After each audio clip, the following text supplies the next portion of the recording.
Bom dia, crianças! Tudo bem com vocês? E hoje, dia 23, E vamos para mais um dia de aula.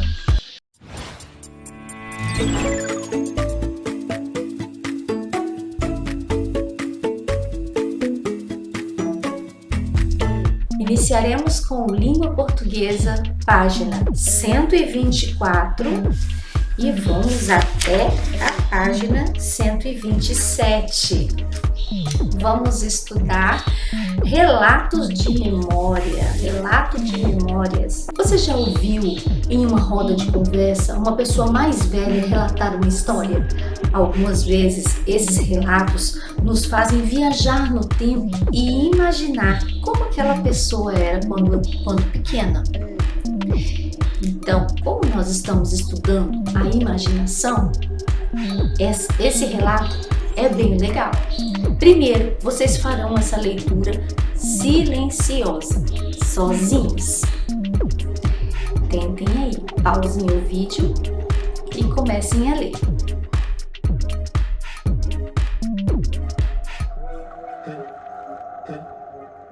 Agora que vocês leram, perceberam que tem umas palavras que são complicadas? Que palavras são essas? Que vocês não entendem o significado?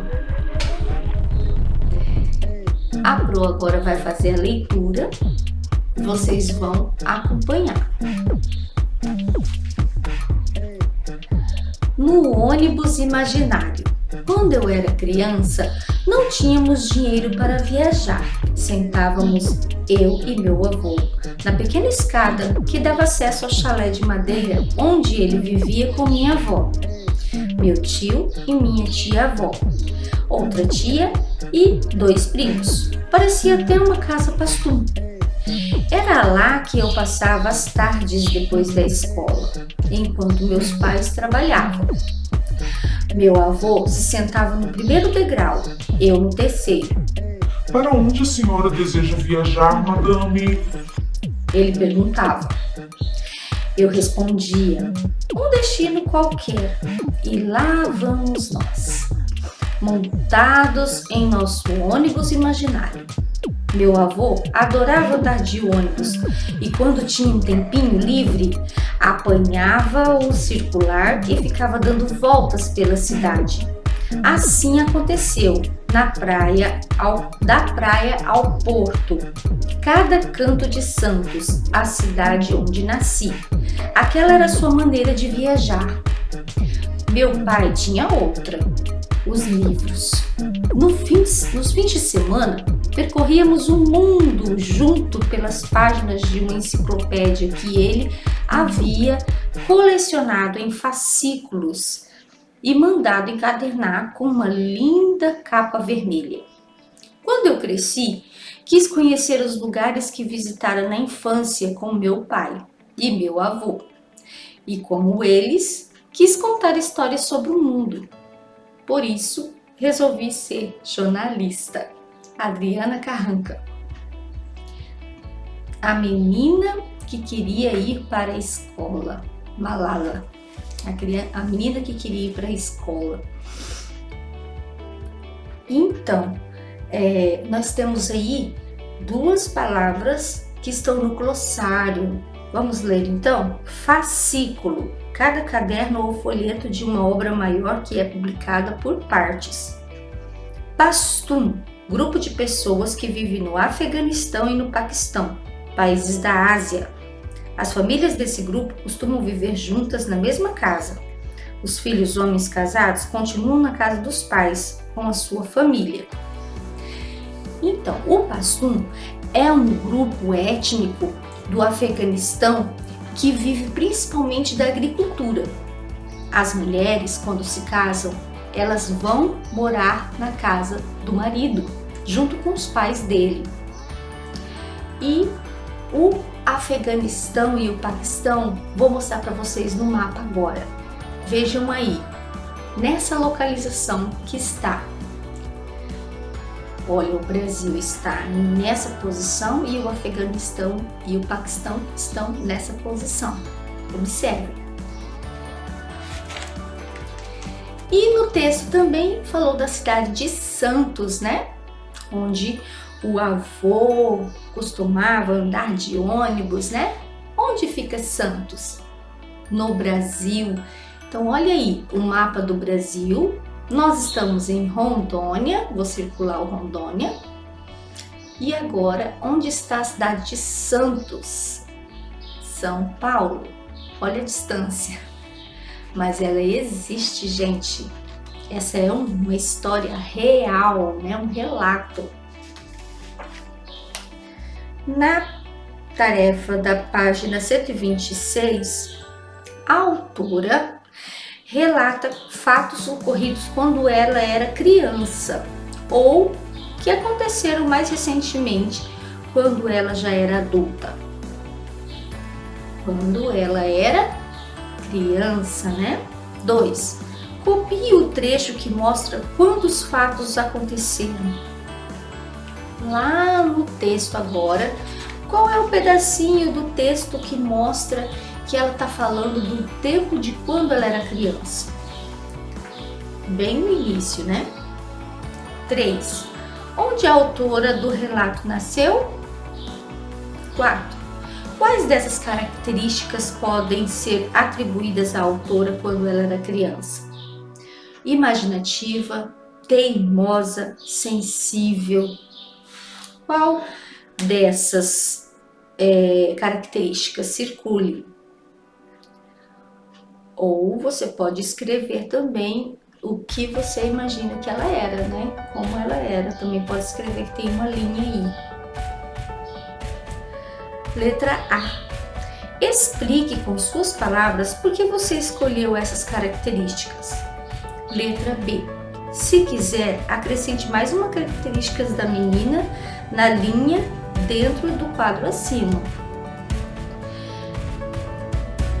Outra característica atribuída à autora quando criança era companheira, né? Ela era companheira do avô dela. Mas você encontrou outra característica? Anota aí. Releia este trecho. Quando eu era criança, não tínhamos dinheiro para viajar. Letra A. Quem está falando nesse trecho? Letra B. Circule a palavra que você observou para dar essa resposta.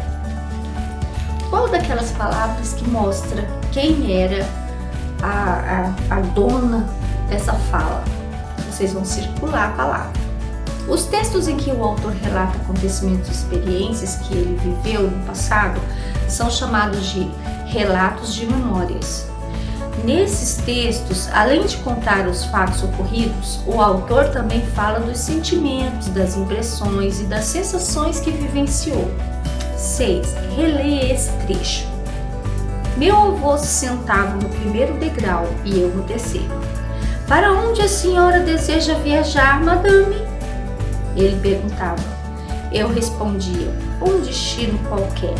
E lá íamos nós, montados em nosso ônibus imaginário. Letra A. O que quer dizer madame? Madame é uma forma de tratamento para o sexo feminino, né? Empregada em algumas situações formais e de cerimônias, né? Também pode ser usada com valor irônico ou depreciativo, por exemplo, na frase: Ei, madame, a senhora não vai me ajudar a lavar a louça? Letra B. Por que o avô chama a menina de madame? A brincadeira do avô com a neta era como se ele fosse um motorista do ônibus imaginário e ele não conhecia, né, como ele estava na brincadeira, ele não conhecia aquela passageira, né, então ele não sabia o nome dessa passageira, então ele se referiu-se a ela como madame, né, e por isso um tratamento formal por não conhecer a pessoa. Claro que ele estava brincando, né? Porque na realidade ele conhecia, mas ele estava na imaginação. Letra C. O ônibus imaginário era o ônibus que levava a autora do texto para a escola, ou um ônibus que só existia no pensamento da menina e do avô dela. 7. E o pai da autora? Como ele fazia para viajar? Usava o quê? Livros, né? Usava livros, usava a leitura. Tarefa 8. Você acha que é possível fazer viagens por meio de livros? Através dos livros a gente pode conhecer outros lugares. Há livros que relatam outros países, de como são as características, como vivem os povos. Então, se a gente viajar pela leitura, a gente consegue conhecer várias pessoas, vários modos de vida, e é muito interessante isso. Nos fins de semana, a autora percorria o mundo com o pai pelas páginas de uma enciclopédia. Você sabe o que é uma enciclopédia e para que serve? Qual é o objetivo de uma enciclopédia? Nas enciclopédias, ela é uma obra que contém conhecimentos humanos ou os conhecimentos relativos a uma área específica, tipo ciência, música, esporte. Há enciclopédias impressas e também há enciclopédias digitais. Em toda biblioteca há uma enciclopédia. Na aula presencial eu vou apresentar para vocês a enciclopédia, para vocês manusearem. Circule no trecho do relato que explica por que a autora do texto resolveu ser jornalista. Vocês vão circular lá por que ela resolveu ser jornalista, qual pedacinho do texto que fala sobre isso. E na atividade da folha, na página 3, vocês vão fazer uma atividade de escrita orientada. Orientada quer dizer que vocês podem ter a ajuda de alguém. Quando é escrita espontânea, ninguém pode ajudar vocês, tá bom? Então, na escrita orientada, se vocês tiverem dúvida em uma sílaba, vocês peçam ajuda.